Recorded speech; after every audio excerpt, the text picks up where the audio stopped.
Hey, Black and Published family, it's Nikisha. I want to say thank you for rocking with me these last few years. Over the course of these 5 seasons, I've shared with you the journeys of countless writers, including myself. I've told you about starting out as a self-published author and when my first nonfiction book came out in 2022. I have a new novel coming out in January entitled The Seven Daughters of Dupree. The story is a generational epic about the secrets kept between mothers and daughters over the course of 7 generations, told backwards in time from 1995 to 1860, and it's available for pre-order now, everywhere you get your books. I am beyond excited for this novel. It is my first Big 5 book, more on that later, and I'd like to make it a success, and I need your help to do that. If you can, please consider pre-ordering The Seven Daughters of Dupree today. Now let's get to the episode. This book is what I call educational justice. It is that thing that can kind of be put in place for that missing gap. What's good?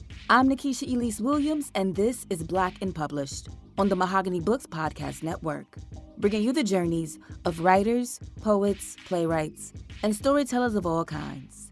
Today's guest is Nikkolas Smith, the author and illustrator of the new picture book, The History of We. It's a book he says shows the lineage for every human on Earth, beginning with Black people in Africa. When I was growing up, I feel like the modern human era wasn't in the history lessons. Modern humans in Africa invented so many things, literally like over 70,000 years ago, like antifungal creams from plants, and the Ashango bone, where they started to do like lunar phase counting and like mapping out the stars in the Congo. And in the history books, like this was never there. A trained architect who used to work for Disney designing theme parks, Nikkolas always viewed his art as a hobby. While he is grateful for the winding path that led him to his passion and now his full-time role as an illustrator. Plus, the Jim Crow era story that was one inspiration point for The History of We. And the viral piece he created for the 2016 Summer Games as a tribute to Simone Biles that led to his first book deal and current career. That and more is next, when Black and Published continues.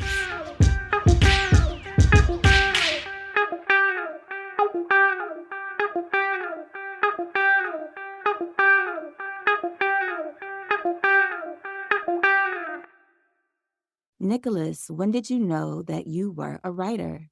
First and foremost, I realized from the beginning that I was an artist, always making art for as long as I can remember.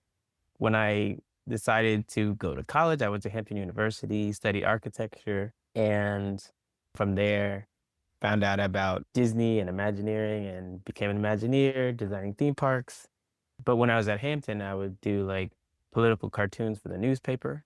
So that was kind of the moment where I was like, okay, well, I can kind of craft some sort of visual story that gives commentary on what's happening in the world. So that was kind of the moment where I started to add some words to my art. As I was doing the architecture thing professionally, I would just make art all the time. Started to do a lot of artivism, weekly, what I call Sunday sketches. And really, like looking at what's happening in the world, the broken bones, the things that need to be fixed, making art connected to that. But then also, like I said, like adding, some sort of poetry or some sort of written commentary with art. And then in 2016, one of my art pieces about the Rio Olympics went viral, and that became the opportunity to create my first picture book. So within a few months, I was a published author and illustrator. And from then, it just kind of snowballed into more and more opportunities to combine my words with my art. So you are an artist through and through. Yes. But it seems like your art has been the place for you to express your feelings, opinions, frustrations with the state of affairs in the world. You mentioned being a political cartoonist for the Hampton University newspaper and doing Yeah. artivism. What is it about a canvas, a blank canvas, much like for writers with a blank page, that makes you feel free enough to express what you may not always want to say out loud? I think a blank canvas kind of just, it can be a very scary thing in a way, but then it's also it can be an opportunity to tell a million different things. And then also, like they say, like a picture is worth a thousand words. Sometimes art has that ability to be that healing thing or the thing that can't really be expressed.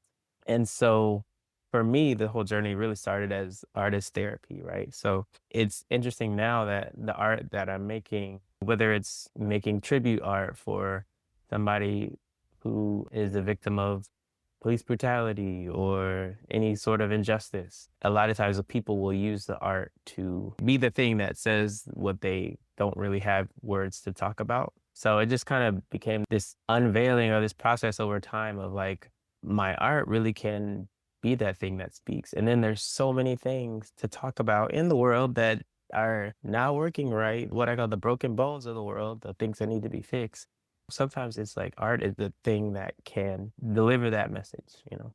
I want to go to what you were talking about having a piece of work go viral about the Rio Olympics and then being sought after to do a children's book and do a picture book. What was that artwork and what was that process like for you? So that was 2016. At that point, 3 years of me creating Sunday sketches or just weekly art about what's happening in the world. And I grew up in Spring, Texas. I went to school with Simone Biles' big brothers. And so, like, when I would go over to their house many years ago, I would see this little kid doing cartwheels and stuff. And she grew up to be like the biggest gymnast of all time. And so I told them I was gonna make some artwork. And so I had created this art piece of her, but then like a lot of women who had won gold medals at the Olympics. And it was just a kind of cool little art piece of like maybe 10, 15 women with gold medals or something. And at the time, I had never made a picture book. I kind of posted it on the internet to say, would anybody like to see a picture book that looks like this, right? And I think part of it was also just like that representation of, for one, so many women of color who had just like achieved the success that they wanted to in life. That was just a beautiful thing to see.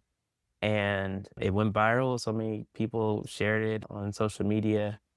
And there was actually a Barnes& and Noble rep who contacted me and was like, "Can you turn this into a picture book in 3 weeks?" And it's I was like, "Yes, I can." And it was literally like 3 weeks of nonstop, like, speed painting. So I just cranked out 3 weeks of art and, told the stories of the women. And it just became, like, this eye opener for me. Like I love to be able to tell stories that can kind of bring together all ages. Like I don't really call my books children's books. I just feel like they're picture books. Anybody who kind of vibes with the story can check it out. So when you did that picture book of the Olympians for Barnes& and Nobles, was that directly for the store, like just you and the store negotiating? So that was a rep with a smaller publisher in New York. And so I worked with them and I had an editor and they kind of helped me along with the process. It was my first one. So just kind of guided me to a very short, deadline to the finish line. And then it was done in a month and they really wanted it to have it by Thanksgiving and the holidays and everything. So that was almost 10 years ago. At that time, were you still working full time as an architect and doing all the different things with designing theme parks and that type of thing? I was, yes. I was an Imagineer for 11 years. And so it was doing the theme park architecture thing full time and going home nights and weekends and making art. And I was really learning digital painting, learning speed painting, just kind of picking that up along the way. But so many opportunities like that kept popping up. Like, yes, I was a full-time architect, but then at the same time, I was now a published author and illustrator. And then I was also connecting with Ryan Coogler, working on projects that he was working on, like Space Jam and stuff like that. And so I was doing concept art at the same, here and there. I would do art for films, movie poster for Black Panther, all these different things while I was still doing the architecture and then realizing that, oh, like art is my passion. Like I should be doing art full time. So, like I said, that was almost 10 years ago. And you mentioned all the different projects that you've worked on Space Jam, Black Panther, concept art for films, and things like that. When did you walk away from architecture to pursue your artistry full time, and how did it feel? I left Disney Imagineering in 2019, right before the pandemic. And in a way, I kind of didn't really walk away from architecture completely because I ended up collaborating with them about a year ago to do a tower for downtown Disney, which I did not expect, but they pulled me back in to do some more architecture stuff. So I feel like architecture is never gone, it's always like in the background. And, my schooling from Hampton, I feel like the architecture education always sticks with you in some sort of way, and how you design spaces, and even laying out classrooms when I was working with Ruby Bridges on her picture book. And it's always there in some sort of capacity.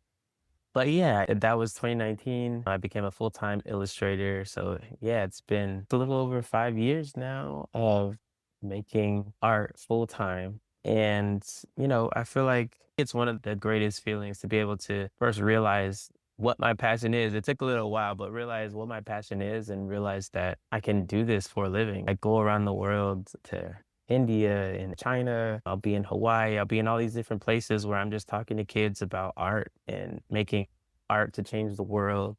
Sometimes it might just be like making a movie poster or making art for a film that, people love, or telling a story through picture book form. So it's really one of the best feelings that for me, just like being able to create stories from sketches. It's a dream come true. Mm. So you mentioned that it took you a while to find your purpose and to really believe that you could do it full time. Why do you think it took you so long to realize that, hey, maybe this should be what I do for real? I was never the type of kid to say like, "Oh, I wanna be an artist when I grow up." I just didn't really know what exactly I wanted to do. I knew that I liked making art all the time, but there's a lot of kind of draw towards in life, like, what is the real job that I need to get when I graduate? Or maybe it's more of an engineering type of job that is a real job, and maybe art is not a real career, And so it was just that kind of thing where I was like, "Okay, well, architecture, I'm pretty good at math and I like to make art, and so architecture." But also for me, I feel like I need to try a lot of things before I can just decide on one thing. So I like the very windy path. I like the way that it led me to the full-time illustration world. Full time illustrator, I'm going to add full time writer for your picture books, Yeah. but really full time artist.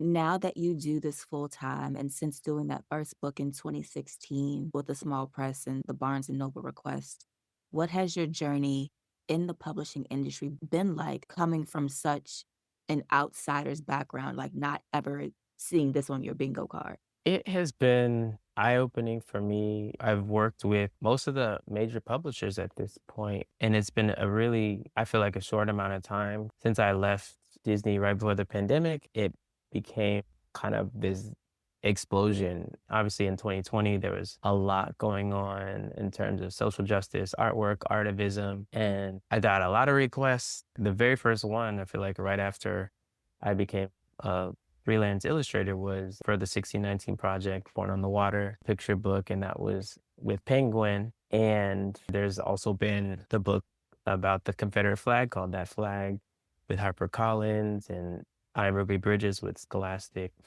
And then also like with Disney, I'm working on Black Panther picture books or Captain America. So I feel like it's been all of these like major windows into the publishing world. And I just feel very honored to be able to work with so many different groups in the world and see how all the different houses do their process of birthing a book into the world. And sometimes I'll do the illustration thing and there's an amazing author attached to it, or I'll take on author illustrator combined. Every book is really its own unique process.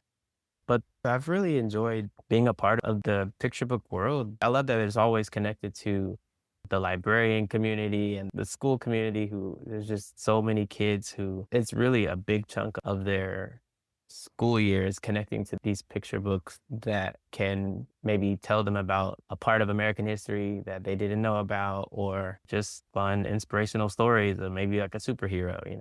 it really goes back to the reason why I wanted to make picture books in the first place. Like all of these books that are created are in a way, a lot of times their purpose is to gather around the whole community from 3 years old to 103 years old. Like everybody can come together and partake in this cool story, and we can talk about how it opened our eyes to something or inspired us to do something. And I love that. Has it been at all overwhelming? I feel like the process of getting the books out, sometimes the deadlines that I have can be a bit tough, but I personally, I don't want to spend, I never want to spend like a lot of time on one art piece, and I don't want to spend a ton of time creating one book. So I usually want to give myself a really rigorous deadline, like maybe 3, 4 months to create, illustrations for a book or something like that. And even to the history of weed, as a hand painted book, it was like pretty quick to get the paintings onto the canvas. And even if I'm painting on canvas or digital, it's still speed painting. And so, that kind of deadline or the time crunch that I have it's always helpful, but it can be overwhelming sometimes. You said you don't like to spend too much time on one painting or one book. Why? I guess it's just the way that my brain works. I think there was always that kind of like fear or worry connected to, wanting it to be perfect. And so I try to tell young students now about my style is very loose and sketchy and sometimes unfinished. And it just kind of helps get my mindset off of it being perfect. That's just the way that I create. Like I can't sit there for like 2, 3 days on one piece. It's just like I need to have that expressive energy, that movement, just that feel of like creating a speed painting. It's just there's something about it. And I think it kind of comes through in the end result with like the motion and the movement of the piece. And so I did start kind of digitally in that way, and it has transferred over into the acrylic on canvas. The way that I will do canvas pieces, it's the same process. So talk to me about the history of weed. Where did that idea, the inspiration for this picture book come from? When I was young, I would always hear like the kind of concept of like we all come from Africa. So there was always that in the back of my head. But there was a moment a few years ago, I was working on some promo art for Ava DuVernay's film Origin. I made an art piece of this black child named Albright from the 1960s, and he was banned from swimming with his baseball teammates because of racism. And I was just thinking to myself, like, there's so many stories of black kids who, because of the history of this country, they were never taught how to swim. Their parents and grandparents weren't allowed to swim. And I wish I could have told those kids, like, did you know that the first swimmers in human history looked just like you? Like your ancestors invented swimming, right? So it's just that kind of thing of like, don't ever let anybody tell you that you can't do anything, right? And so since I can't like tell all those kids face to face this thing, every marginalized child, I thought I would make a book about those kids' first ancestors, which is actually all of our first ancestors, if you go back far enough. So that kind of took me also back to my upbringing in Texas. And I feel like every kid in this country learns about what society values and doesn't value. And a lot of that is based off of what they are taught in textbooks, in history class. And what we deem worthy of being taught to our kids really speaks volumes, right? So, but also like what is omitted from the textbook. And so, you know, when I was growing up, I feel like the modern human era, I feel like it wasn't in the history lessons. And so, this concept of like, I mean, it's really like factual history, right? About this moment in history where modern humans in Africa invented so many things, literally like over 70,000 years ago, like antifungal creams from plants and the Ashango bone, where they started to like do like lunar phase counting and like mapping out the stars in the Congo and all these. There's so many different things that in the history books, like this was never there. And then they would just go from a long, long time ago to like, oh, the cradle of civilization, like somewhere outside of Africa. And then, people started to be brilliant. Like, but there is all this time in Africa, literally hundreds of thousands of years that never got talked about. So it's just like that ingenious dawn of humanity that I wanted to make art about and make a story about. In creating your picture book to fill in those gaps of history that are intentionally omitted, what was the process like for you in like pitching this to your agents, publishers, editors, and then actually doing it and hand painting the acrylic on canvas and writing the story of the first civilizations of people that came from the cradle of life, which is absolutely in Africa? This book is what I call educational justice. Like it Mm. is that thing that can kind of be put in place for that missing gap. And so just presenting that concept to Penguin, they're so great at championing like these types of stories and projects. And so it was kind of like a no-brainer for them, like, yeah, let's do this. But then there was so much paleontology research. I had to look into tons of books from modern humanity, right? The National Library of Medicine and things like I was saying, like about the Juniperus spinacia plant or whatever from 70,000 years ago. Like in Morocco, like they know that this plant outside of this cave in Morocco was used by modern humans as anti-inflammatory cream, antifungal cream. It's fascinating stuff like that where I just had to pull from all this like known scientific research. The fact that the first modern humans had the same skeletal structure as we do and the same brain capacity. They were literally like as intelligent as us and laughed and cried and spoke sentences with nouns and verbs just as we do. This 200,000 years ago. So again, the story historically has been taught, like the typical like trope of the cavemen and being dumb as rocks and stuff like that. But it's like, no, these were like ingenious people who did amazing things, right? So being able to put that whole concept forward to Kokila Penguin, it was a yes right away. And actually this process was creating the digital art first and really getting the look of it that I wanted, and then from there, I would match that and recreate it on canvas. And so that just kind of helped me visualize making the book exactly like the way that I wanted it to be. I wanted it to feel like a National Geographic documentary in a way, because this is all factual history, right? And so the book was even reviewed and vetted by the Leakey family, who, like Maeve Leakey, was like one of the most important paleontologists of our time who's done this research, and it was all approved by them. And it's facts in here, and even in the back of the book I have like a timeline with all of the modern human points from 200,000 years ago to 5,000 years ago. And a lot of the factual information that you'll kind of see throughout the book, as I have the poetic words going with the imagery, but then you have all of the facts in the back.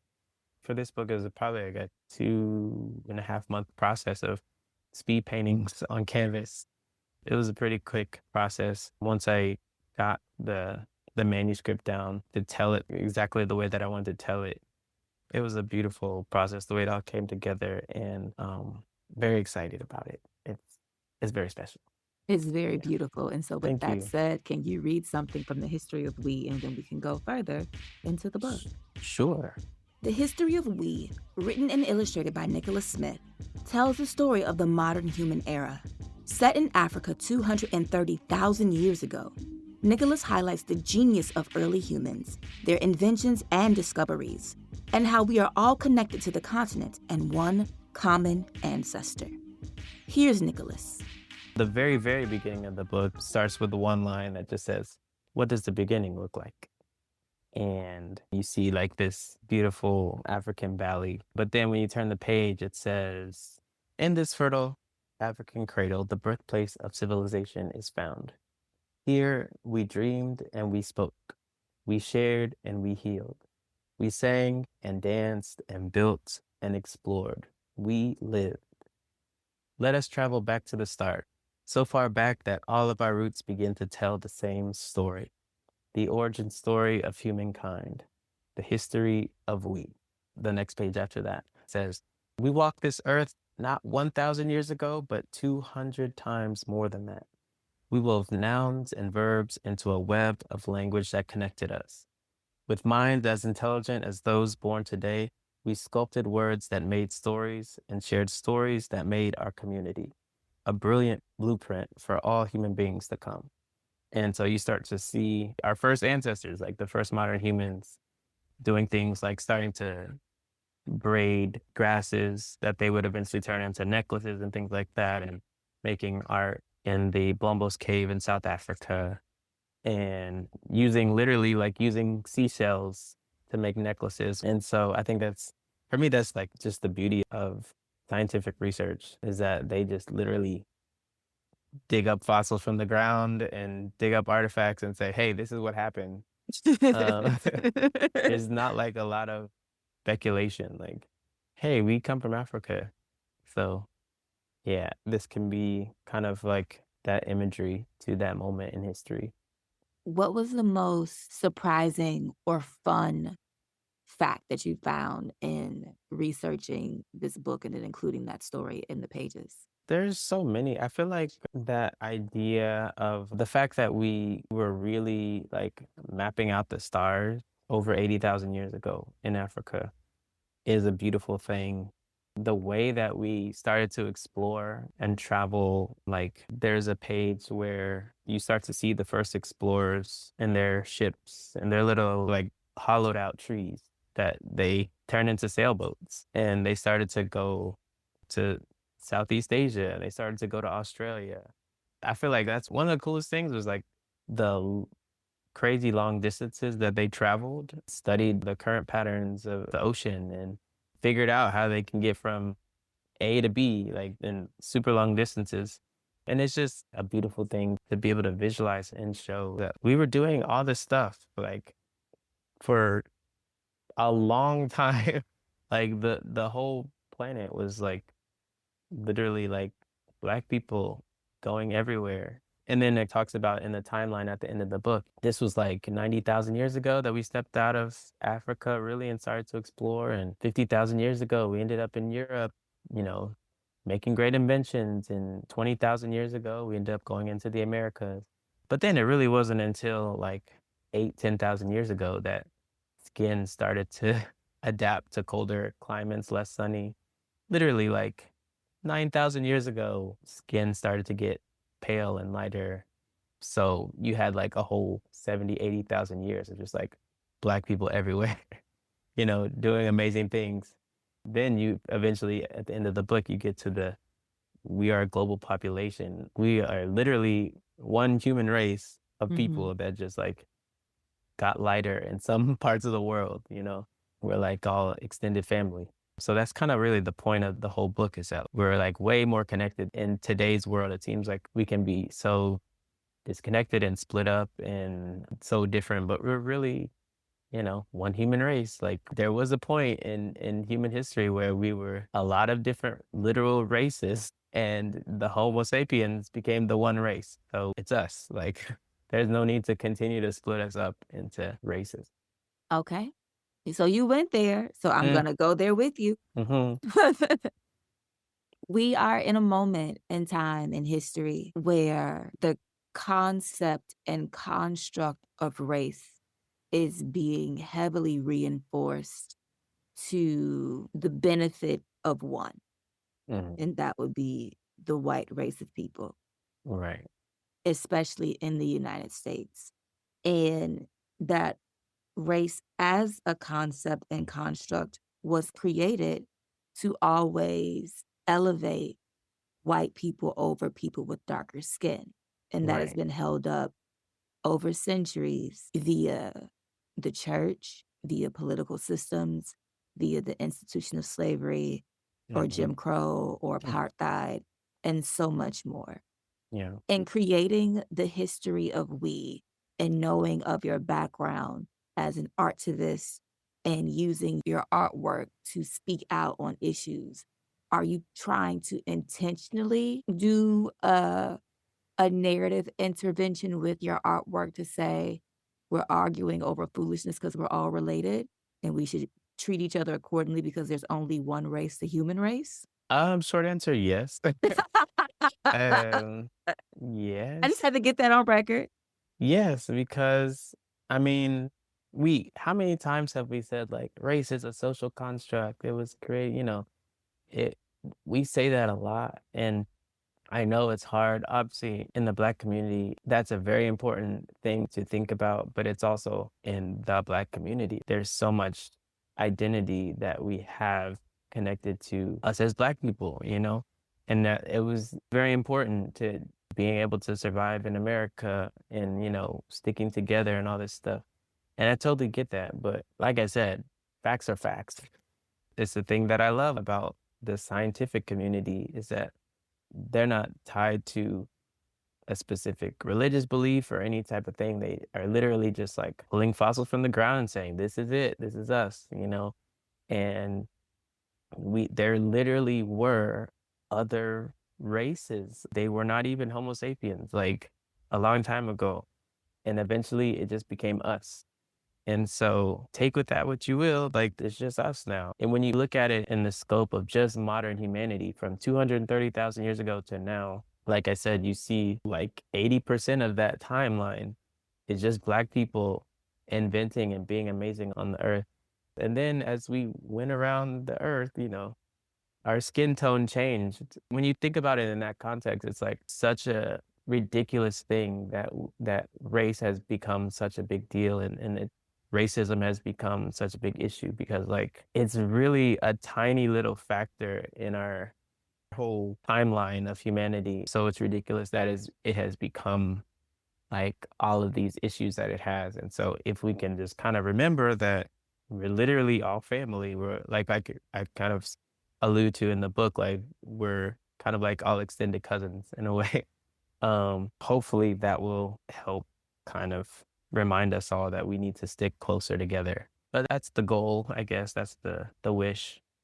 I want to go back to what you said about how important the construction of race is to identity within the Black community in the United States, knowing that the boundary lines of race can shift, which I guess at this point we should really be calling caste, as Isabel Hmm. Wilkerson taught us, depending on where you are in the world. Like how race was defined in Nazi Germany is not the same as race is defined in the United States. It's not the same as it was defined in apartheid era South Africa. It's not the way that it's defined in the different caste systems within India and things like that. Hmm. But with that said, and knowing all of the systematic infrastructure that was built to uphold what we now know and call white supremacy, it's really about power. Hmm.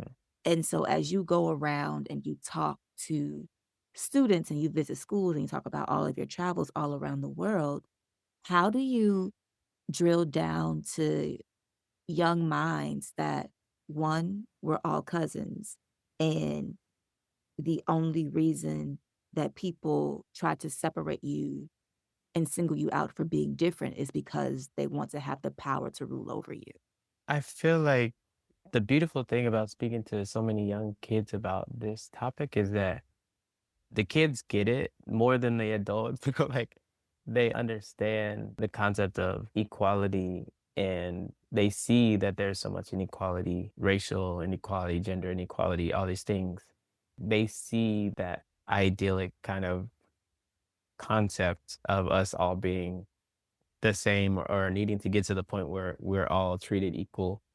And so it's great to be able to break down the issues and then show how they can kind of create their own artivist posters and they can create the brokenness and show what's not working right, or you can show the flip side of what would this world look like if it's fixed, if it's working the right ways. And so I just love that young kids, they get it and they're so eager to jump in and create artivism, create art that speaks to these really important topics of our day. And I love that as I'm going to be talking to young kids about the history of we, and specifically for the Black community, these young Black kids who have a long history in their family of being marginalized and being told that they are less than or all this dehumanization. This book, in a way, can show not just Black kids, but all kids of the world. This is your ancestry too. This is everybody's ancestry. And specifically for the Black kids to show them the greatness of their lineage and the amazing ingenious people that we all come from.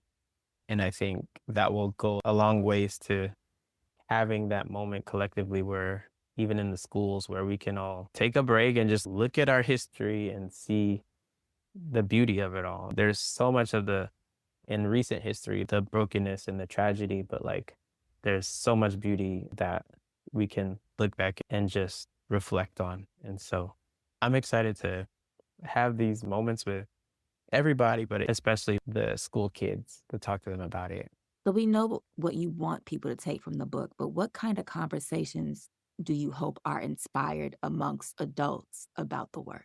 Like we were just talking about, there are a lot of tough conversations that we really do need to have about the construct of race and the idea of our human timeline, especially like the modern human timeline, and really how we're all connected. And so I would love it if we could all have this talk about, and it is connected to diversity, equity, and inclusion. It is connected to a lot of what the politicians are fighting over, what should be put in schools and what is left out.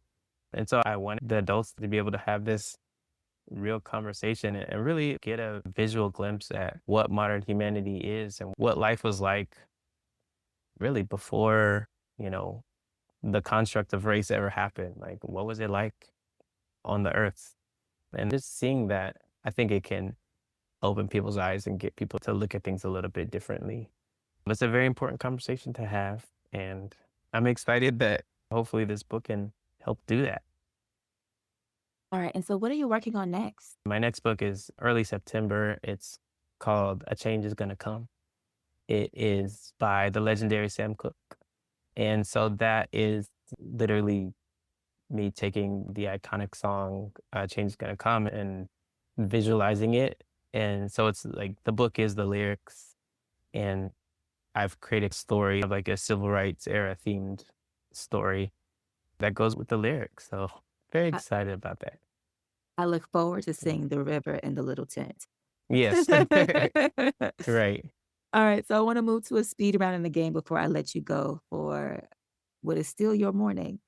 What is your favorite book? Frederick Douglass, his autobiography, that was an eye opener for me to see the backstory of how he was able to escape from slavery and literally like you taught yourself how to read and write and now you're doing amazing things. Those things kind of blow my mind. Like, how did you go from this to now?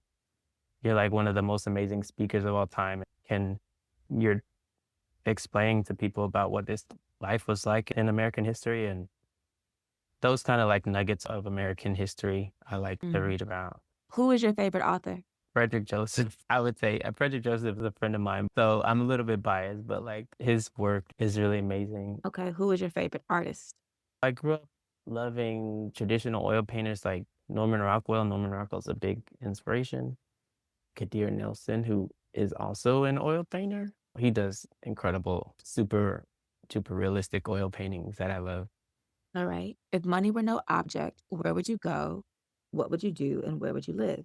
Ooh, I would probably just keep making art and I would find some island somewhere. I don't know, maybe I'll move to like the Bahamas or something and find a nice little quiet, like shoreline little house or something. All right. Name 3 things on your bucket list. I want to see Central West Africa. That would be great. I'm gonna win a big award for my picture books. And I don't know, maybe like create a studio or something like that, like where I can have my stories become like other things like animations or something like that. I mean, you did used to work at Disney. I don't think it's that hard. Yeah, I think I that could think that might happen. be a phone call. Yeah. What brings you joy? Hanging out with kids and making art with students and hanging out with my 4-year-old son. What brings you peace? Making artivism, making tribute art for justice. And if you were a color, what color would you be? I'm gonna go with like my favorite color, which is it's like a orange gold, goldy orange. that I have like on my Artivist book is like that kind of like golden orange drippy paint. That one. Okay. So our game is called Rewriting the Classics. Classic is however you define it. Name one book you wish you would have written. James. I mean, yeah, like probably that like the twist on a classic, that kind of Mm, thing. okay. Yeah. So then name one book where you want to change the ending and how would you do it? Probably like Cast, like Isabel Wilkerson's Cast, and like make it so that everything, like the things work out. There are no systems of caste. The ideal conclusion to all of that would be, and then we realized that caste lines are stupid, and we all became one. Like I said, one functioning human race of people. So Um, basically the book you wrote with the history of we. yeah, just like that. All right. Yeah, and It's and even in my book, I feel like I wish, like I do have a visualization of like all of the like different groups of people that came from, these traveling tribes. They are, standing there peacefully, collectively, and maybe it would be great if our current situation looked like that last page of the book. Like that would be great. I feel like there's an Afrofuturism something in your future. That's also maybe a next kind of like a continuation to that, and cast and all these other things. It's like, so like what is the future of, like, slingshot and go 1,000 years or however in the future from looking at the past, and what does it look like? Okay. And so my messy question, name a book that you think is overrated or overtaught and why. In general, textbooks in America.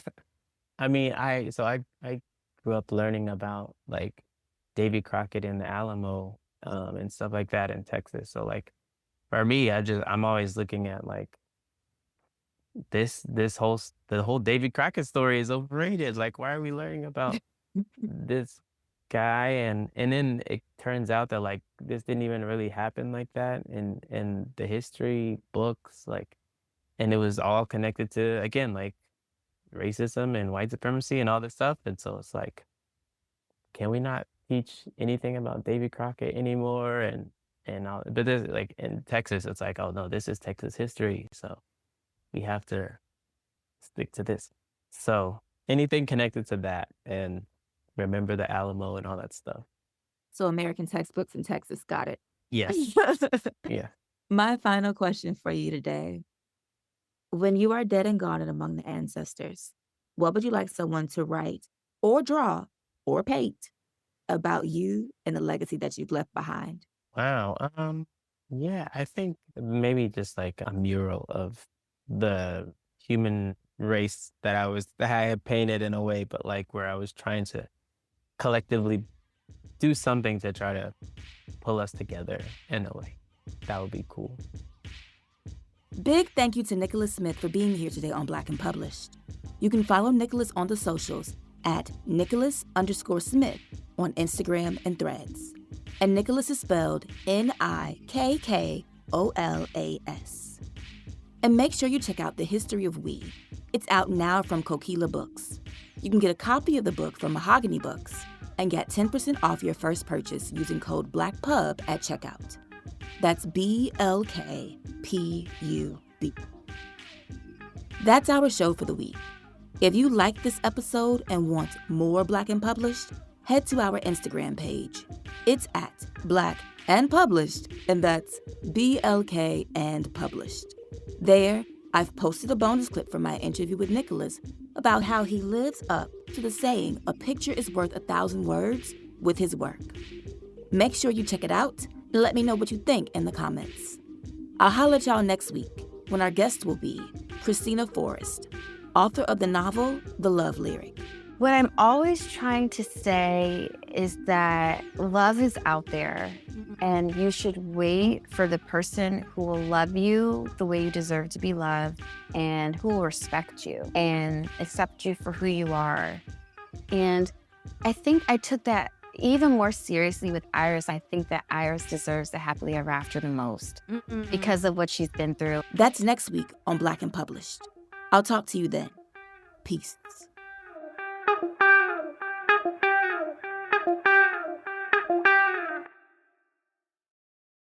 What's going on, family? This is Derek Young and Ramonda Young, owners of both Mahogany Books and the Mahogany Books Podcast Network. We really want to thank each and every one of you for listening to this episode. And if you enjoyed what you just heard, drop us a review and rate us on whatever platform you download podcasts on. We truly appreciate each and every one of you for supporting us and making us your go-to for Black books. And we look forward to connecting with you all sometime in the future. Thank you again, fam. And always remember, Black books